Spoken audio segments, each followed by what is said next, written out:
Good morning, students. So today we will continue with the same chapter, structure of the atom. In the previous class we discussed about discovery of electrons as well as the cathode rays. Now in today's class we will see the discovery of protons. Okay? So discovery of protons was done by Goldstein. So Goldstein was a scientist who extensively studied the properties of anode rays. Okay, so we'll just see a brief explanation of discovery of protons here. So since atom is electrically neutral, and this assumption was made earlier by Dalton only, and it was experimentally proved also that an atom is electrically neutral. Hence, there must be some positively charged particles present in an atom which neutralizes the negatively charged particle, that is electrons. Since the electron discovery was done, scientists were in search of those positively charged particles which would be present in same number in an atom which could neutralize those negatively charged, that is electrons, to make an atom electrically neutral. So it was Goldstein, the scientist Goldstein, who did the experiment, the same experiment that is called discharge tube experiment. This discharge tube experiment is discharge tube is also called as Crookes tube because the experiment done firstly in discharge tube by William Crookes. That's why discharge tube is sometimes also called as Crookes tube. So the same experiment, that is discharge tube experiment, was done by Goldstein. The setup of discharge tube was same only, except the one thing that instead of whole metal cathode metal plate, that is cathode electrode, he took a perforated cathode. Now what do you mean by perforated cathode? Perforated cathode means the cathode electrode with holes. Here the metal plate contains holes in it. So that type of metal plate, that is cathode plate, is called as perforated cathode. Okay. So these holes are also sometimes called as canals. Okay. So here the same setup was done, as you can see in the diagram here. You have a discharge tube and two electrodes which are placed at the two ends inside the discharge tube, and the electrode which is connected to negative terminal acts as cathode, and the electrode which is connected to positive terminal of the battery is called as anode. Now the same experiment started with supplying high voltage electricity. Okay, so high voltage electricity was supplied to the two ends of the electrodes inside the discharge tube. In discharge tube, the hydrogen gas, some amount of hydrogen gas was filled, and the pressure was kept very low inside the tube. Okay, so at low pressure the experiment was undergone. So here a faint glow was observed on the wall of the discharge tube just behind the cathode, that is just opposite to the anode electrode. So the wall just opposite to the anode electrode and just behind the cathode electrode, which was assumed by Goldstein that some special rays would have emitted from the charged anode electrode, and these special rays would have passed through the holes of this cathode electrode and would have bombarded the wall of the discharge tube and would have done the emission of a glow. Okay, so that assumptions was made by the Goldstein and other scientists who were doing the experiment with him. Okay, so because they assumed the spatial rays would have done this red glow, this special type of glow on the discharge tube, so they named this special type of rays as anode rays. Okay, why they named anode rays? Because they assumed that this special type of rays would have emitted from the charged anode electrode.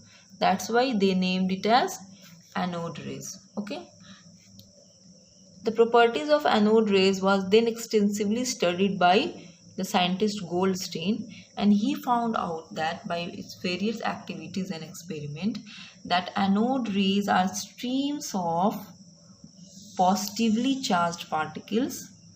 Okay, they are the positively charged rays, which was later named as protons. Okay, so that's how the discovery of proton took place. Okay, so first proton was found to be originated,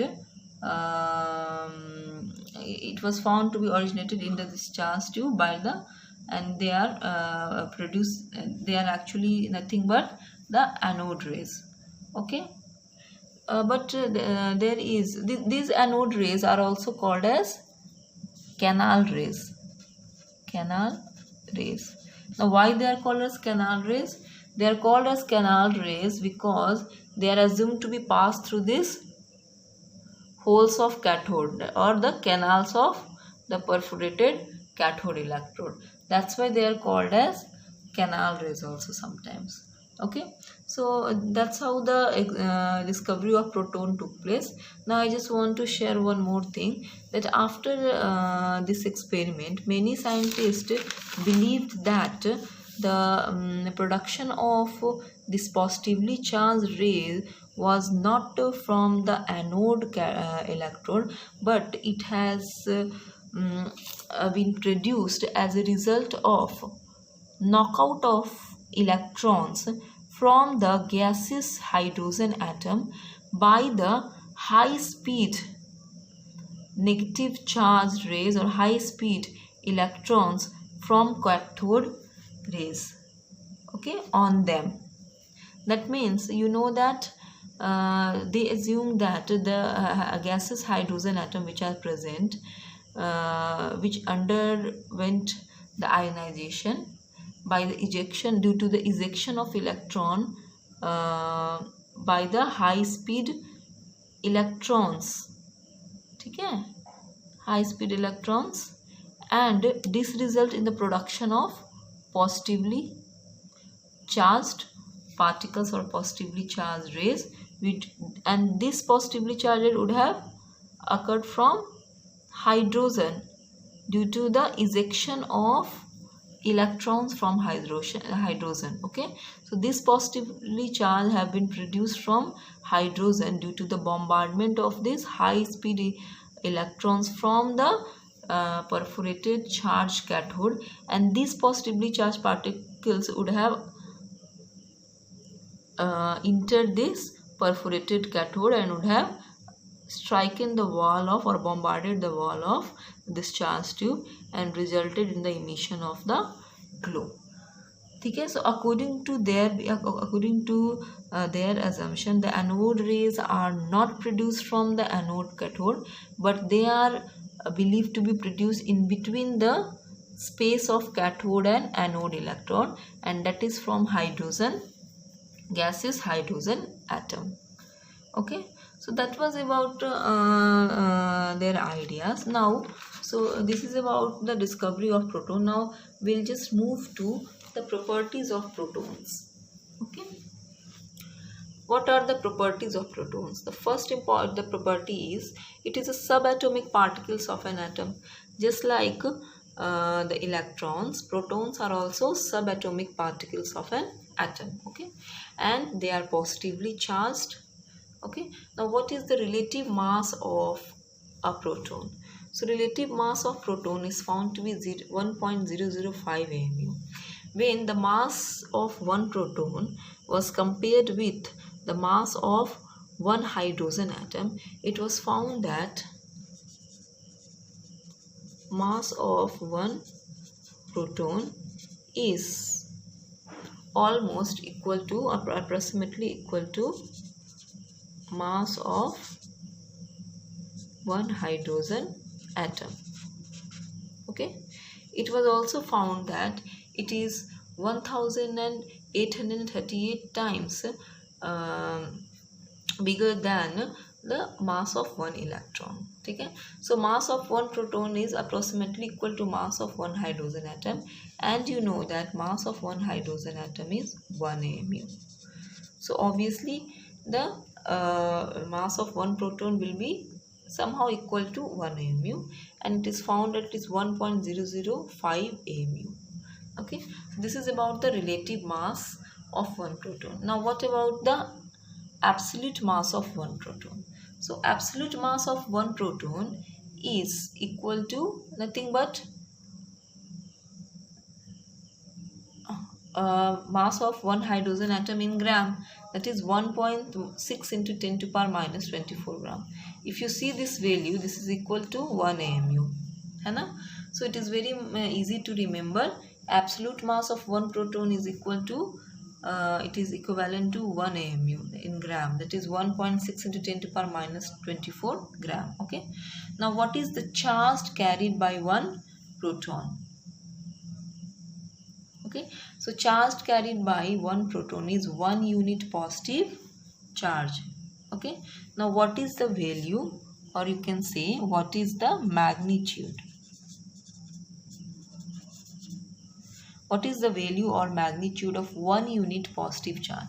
If a proton carries one positive charge, 1 unit positive charge, then what is the magnitude, or what is the value of 1 unit positive charge? It is equal to 1.6 into 10 to power minus 90 coulomb. Okay?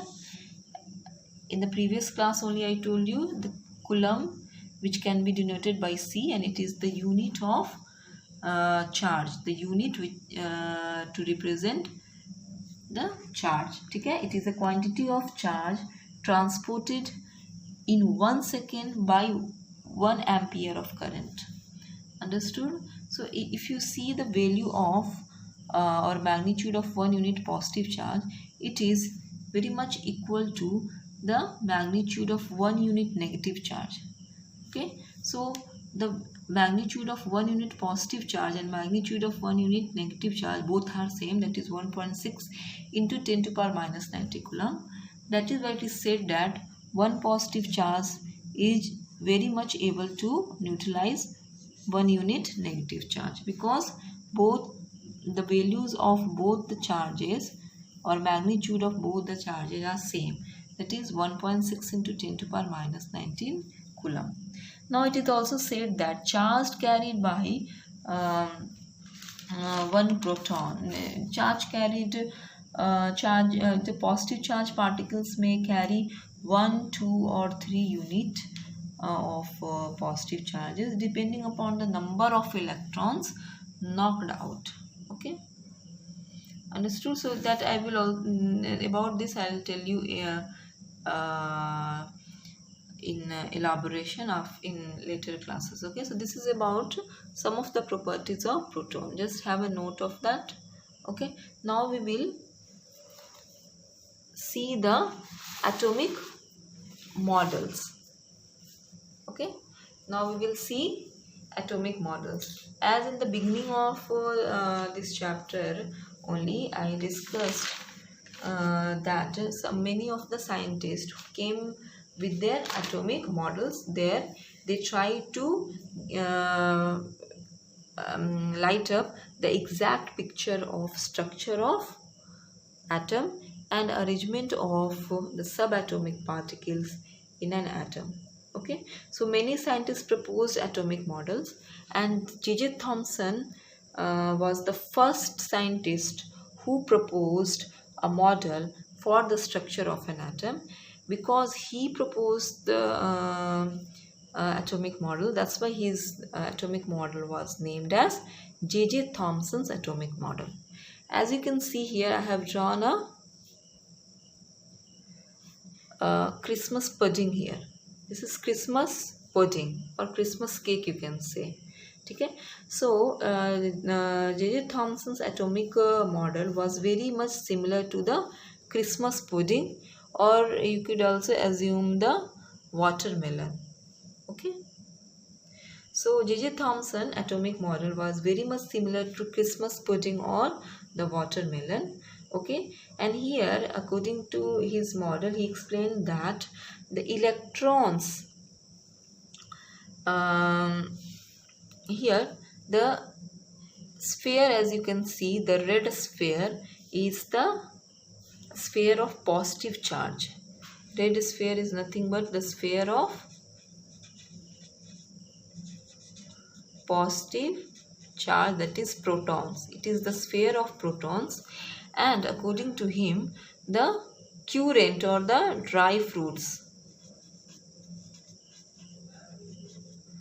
current means or the dry fruits which are decorated on the Christmas pudding or are embedded on the Christmas pudding are the electrons. Are you getting my point? According to J.J. Thomson atomic model, his atomic model was very similar to Christmas pudding or watermelon. I'll come to watermelon explanation also. If you think this is a Christmas pudding, then the red sphere is the sphere of positive charge, it is protons. So red sphere is the protons in an atom, and the dry fruits or the current which are embedded on this Christmas pudding or the red sphere of positive charge are the electrons. If you assume it to be a watermelon, then the red edible part are the protons sphere. Okay? Red edible parts are all proton of an atom, and the seeds, as you can see, the black seeds, okay, and the black seeds are the electrons which are distributed on the sphere of positive charge, that is sphere of protons. Okay, so here whatever the atomic model he lighted up was not at all satisfactory, and he could not explain the arrangement of atom perfectly. Also, he was unable to explain the force of attraction between the two oppositely charged particles. Okay, and he did not also explain about the uniform distribution of electrons and protons. So his model could not satisfy and satisfactorily explain the arrangement of atoms here. So we will see assumptions again. And according to J.J. Thomson atomic model, an atom consists of positively charged sphere of electrons, of protons, and electrons are embedded on it, like the black seed of watermelon or the dry fruits in the Christmas pudding. Understood? And negatively and positively charged are equal in magnitude, so the atom is electrically neutral. So according to him, the magnitude of positive charged sphere, that is proton, and the negatively charged dry fruits are equal in magnitude, so atom is electrically neutral. So because he gave a very simple structure which was not experimentally proved also, and he did not give a satisfactory explanation, so his model, that is the atomic model, was not at all accepted. So now we will see Rutherford's model of the atom. So Rutherford's atomic model was given after J.J. Thomson atomic model. So Rutherford atomic, you will see that Rutherford actually corrected many of the things, which were wrongly done in the J.J. Thomson atomic model. So Rutherford atomic model was based on the experiment called alpha particles scattering experiment. Alpha could be written like this. This is the symbol of alpha. So Rutherford's model of atom was based on alpha particles scattering experiment. There he tried to show the exact arrangement of the subatomic particles and properties of subatomic particles in an atom. So during his experiment, he was the one who proposed the existence of so-called nucleus in an atom. Okay, so when he was studying, or he was doing the alpha particle scattering experiment, he proposed the existence of a central particle in an atom that is called as nucleus. So we will see how he proposed the existence of nucleus by his experiment only. Okay, so first let me explain you about alpha particles. So alpha particles are the particles. The alpha particle is a particle which carries 2 unit positive charge. Okay, it carries 2 unit positive charges. 2 unit positive charge means like this. Okay, and if we see the mass of alpha particle, it is 4 times the mass of one proton. Okay, 4 times the mass of one proton. You know, mass of one proton is how much? Just now we have discussed, it is 1 AMU. So 4 times the mass of one proton, that is 1 AMU, is 4 AMU. So alpha particles is having the mass of 4 AMU. So if you can remember which atom of an element have the mass number 4 AMU. Which atom of an element have the mass 4 AMU? So if you remember, it is the atomic mass of helium atom. Understood? So that's why we can just show alpha particles as helium particle, which because it has a mass of 4 AMU having 2 unit of positive charge on it. So this is, you can show alpha particles as 2 positively charged carried by the helium nuclei. Understood? So you can say it is nothing but the positively charged helium nuclei which acts as alpha particles. How these helium nuclei, how these alpha particles are produced? What is the source of alpha particles? So source of alpha particles are